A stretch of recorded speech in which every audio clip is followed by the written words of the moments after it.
Bienvenue sur Africa 24 dans cette nouvelle édition de Non-Stop Info. Au sommaire de l'actualité, défis et chantiers attendent le nouveau président nigérian Muhammadu Buhari. Les problèmes qu'il doit affronter sont grands. L'unité nationale en fait partie. Première action de protestation de l'opposition guinéenne contre le calendrier électoral. L'urgence sanitaire à Conakry ne leur permet pas d'organiser une marche pacifique.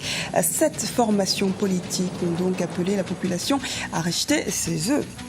La Guinée équatoriale veut diminuer le nombre de personnes tuées sur les routes. Le nombre d'accidents est en forte progression.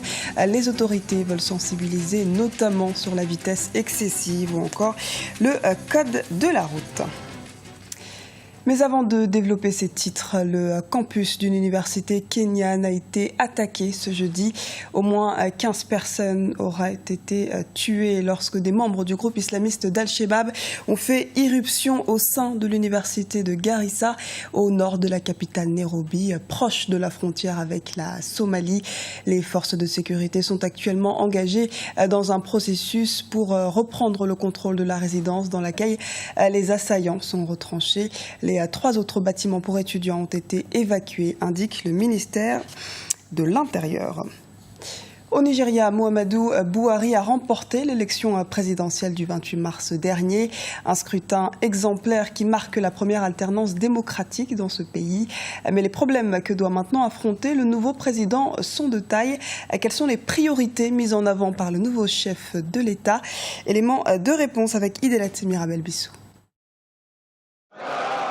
Avec plus de 15 millions de suffrages, Muhammadu Buhari arrive en tête devant le président sortant Goodluck Jonathan.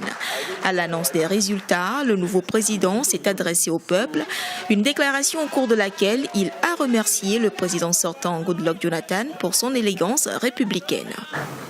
Le président Goodluck Jonathan a engagé une campagne fougueuse et est un adversaire digne. Je lui tends la main de la fraternité.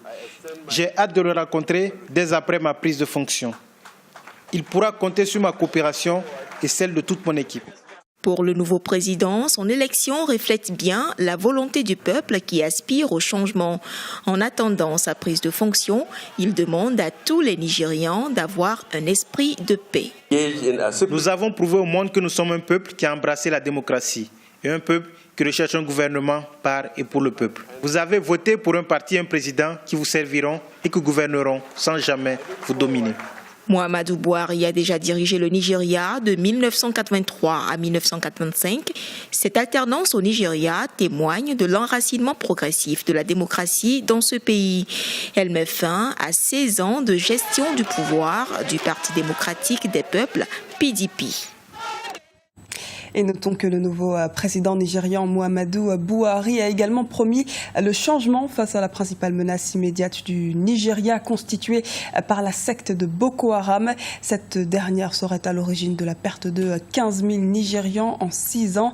Il s'est par ailleurs engagé à combattre un autre fléau qui ronge le Nigeria, la corruption, tout en déclarant qu'il n'y aurait pas de chasse aux sorcières. Journée ville morte à Conakry, capitale guinéenne. L'opposition a appelé ses partisans à protester contre la décision de la commission électorale d'inverser l'ordre des élections et contre la non-application des accords politiques de juillet 2013. Le point tout de suite dans ce reportage de notre correspondant en Guinée, Mohamed Lamine Solano. À Conakry, la société civile plaide pour la relance du dialogue politique. L'objectif étant de parvenir à une organisation consensuelle des prochaines consultations électorales. Pouvoir et opposition sont divisés sur le calendrier électoral qui fixe la présidentielle au 11 octobre prochain et les élections locales en mars 2016. La démarche de la société civile est encore sans effet, mais l'engagement à relancer le dialogue politique ne faiblit pas. Le constat est qu'il y a un déficit de confiance entre les acteurs politiques et le gouvernement. Et ce déficit de confiance va jusqu'à mettre en doute le processus de dialogue. Conséquence, l'opposition hésite de répondre oui à l'appel au dialogue récemment lancé par le gouvernement de Saïd Fofana. Le non-respect, selon les leaders de l'opposition, des accords du 3 juillet 2013 qui engageaient la Commission électorale nationale indépendante à organiser les élections communales et communautaires avant la fin du premier trimestre 2014 serait à l'origine de cette crise de confiance. Pendant ce temps, L'annonce des journées villes mortes décrétées ce jeudi par l'opposition inquiète de nombreux citoyens de Conakry. Il faut craindre que la situation ne déborde. On a tous en souvenance les soubresauts qu'on a connus entre 2012 et 2013. C'est vrai que ça a entraîné beaucoup de morts, beaucoup de destruction de biens, et des particuliers et d'édifices publics. Donc c'est vraiment déplorable que la Guinée retombe dans ce cycle-là aujourd'hui. L'opposition républicaine espère qu'une reprise des marches ouvrira un espace de dialogue franc avec le pouvoir de Conakry. Elle exige du gouvernement l'annulation du calendrier électoral de la CENI et la suspension des activités du processus électoral avant tout engagement au dialogue politique. Je vous le disais en titre, la Guinée équatoriale met l'accent sur la sécurité routière. La capitale équato-guinéenne Malabo a connu un pourcentage important d'accidents routiers ces dernières années. Les autorités proposent des mesures afin de diminuer le nombre de tués sur les routes. Un reportage de notre correspondante en Guinée équatoriale, Asunción Chiama Eneye. L'insécurité routière à Malabo préoccupe les autorités équato-guinéennes. Selon la Direction générale chargée de la sécurité routière, le nombre d'accidents enregistrés ces dernières années est en forte progression. Les principales causes sont l'imprudence, la vitesse excessive ou encore la méconnaissance du code de la route. Il y a eu une augmentation des accidents de la circulation par rapport à l'année précédente. Par exemple, sur le trajet de l'autoroute vers l'aéroport, vous rencontrez toujours de nombreux accidents.